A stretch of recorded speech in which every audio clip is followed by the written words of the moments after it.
नमस्कार मित्रांनो, स्वागत आहे तुमचं दादा सीईटी वाला या युट्यूब चॅनलवरती। मित्रांनो, आज पीसीबीचा 23 एप्रिलचा पेपर संपलेला आहे, शिफ्ट 1।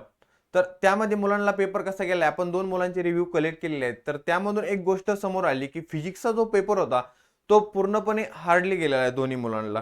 आणि जे काही बाकीचे सराउंडिंगचे मुलं होते त्यांच्यासाठी म्हणजे ॲटलीस्ट 75% मुलांना फिजिक्सचा पेपर हार्डच गेलेला आहे, आणि जे काही 25% होते त्यांच्यासाठी मॉडरेट होता। आणि याच्यातून एक गोष्ट लक्षात आली की फिजिक्सच्या पेपरमध्ये जास्त क्वेश्चन कोणते विचारले होते, तर फिजिक्सच्या पेपरमध्ये जास्त क्वेश्चन मुलांना तर जे काही फॉर्म्युला बेस होते तर त्यामध्ये जास्त क्वेश्चन विचारलेले होते। म्हणजे फॉर्म्युला बेसवर जास्त क्वेश्चन होते आणि मुलांचं असं म्हणणं होते की पेपर खूप लेंदी होता। आणि त्याच्यानंतर ऍप्लिकेशन बेस जे क्वेश्चन होते ना, तर ते थोडे शॉर्ट ट्रिक्स वापरून यूज करून आपण सॉल्व्ह करू शकत होतो, असं त्या मुलांचं म्हणणं होतं। याच्यातून फिजिक्सचा पेपर तर कन्फर्म आहे की हार्ड होता। तर त्यानंतर बायोचा पेपर कसा गेला पहिल्या मुलाला, जो काय म्हणतोय की टेक्स्टबुक मधून लाईन टू लाईन काही क्वेश्चन सेम टू सेम आलेले होते पेपरमध्ये। बट दुसऱ्या मुलाला बायोचा पेपर कसा गेला, इझी गेलाय, बट थोडेफार जे काही क्वेश्चन होते ना ते कन्फ्युजिंग होते। म्हणजे ते काही थोडेफार लेंथी असतील किंवा ट्रिक सॉल्व्ह करून किंवा काही गोष्टी करून आपल्याला सोडवायचे होते बायोच्या पेपरसाठी। आणि फिजिक्सचा पेपर तर कॉमनली जास्त मुलांना कालच्या पेपरमध्ये पण तोच प्रॉब्लेम आला आणि आजच्या पेपरमध्ये पण मुलांना तोच प्रॉब्लेम आलाय की फिजिक्सचा जो काही पेपर होता तो हार्ड होता। आणि फॉर्म्युला बेस ऍप्लिकेशन बेस कालच्या पेपरमध्ये पण क्वेश्चन विचारले होते आणि आजच्या पेपरमध्ये पण क्वेश्चन विचारलेले होते। पण केमिस्ट्रीसाठी एक प्रॉब्लेम झालाय की केमिस्ट्री देखील मुलांना मॉडरेट आणि याला पण मॉडरेट गेलाय, काही मुलांना इझी पण गेलाय। असं झालंय की 50% मुलांना मॉडरेट पेपर गेलाय आणि 50% मुलांना इझी पेपर गेलाय।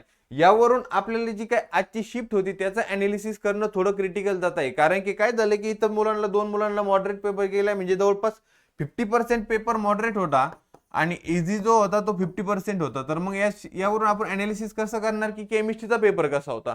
आता यावर आपल्याला एक गोष्ट लक्षात आली की फिजिक्सचा पेपर हार्डच होता, पण बायोचा पेपर देखील थोडा इझीच होता। म्हणजे कारण की आता 75% मुलांना तर पेपर इझीच गेलेला आहे, त्यामुळे आपण एक अनालिसिस करू शकतो की बायोचा पेपर इझी होता, फिजिक्सचा पेपर हार्ड होता आणि केमिस्ट्रीचा पेपर इझी अँड मॉडरेट होता। तर मग आजची शिफ्ट आपल्याला लक्षात कसं येईल की पेपर म्हणजे आजची जी काही शिफ्ट झाली आणि जे पेपर झालाय तो इझी होता, मॉडरेट होता, हार्ड होता।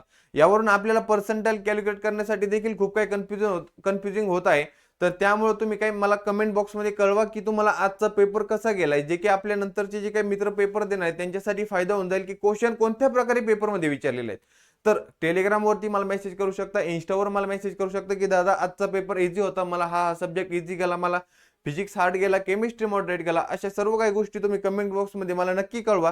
त्यामुळे आपल्या येणारे जे काही मुलं आहेत नंतरचे जे काही पेपर देणार आहेत त्यांना पेपरचं अनालिसिस होऊन जाईल की आजची शिफ्ट कशी होती आणि त्यांना कोणत्या प्रकारची तयारी करायची नंतरच्या विषयासाठी। कारण की जे मुलं पीसीएमची तयारी करतायत ना त्यांना अजून 10 ते 15 दिवसांचा कालावधी आहे। तर त्यांच्या लक्षात येऊन जाईल की फिजिक्स आणि केमिस्ट्रीसाठी आपल्याला काय तयारी करायची, बरोबर आहे। तर त्यामुळे जे काही तुमचे मित्र आहेत त्यांना खूप काही मदत होईल। आणि जो काही व्हिडिओ तुम्हाला आवडला असेल तुमच्या मित्रांपर्यंत जास्तीत जास्त शेअर करा आणि दादा सीईटी वाला या युट्यूब चॅनलला सबस्क्राईब करायला विसरू नका। कारण यानंतरचे जे काही शिफ्ट होणार आहेत त्या सर्व शिफ्टचा आपण अनालिसिस करणार आहोत। थँक्यू।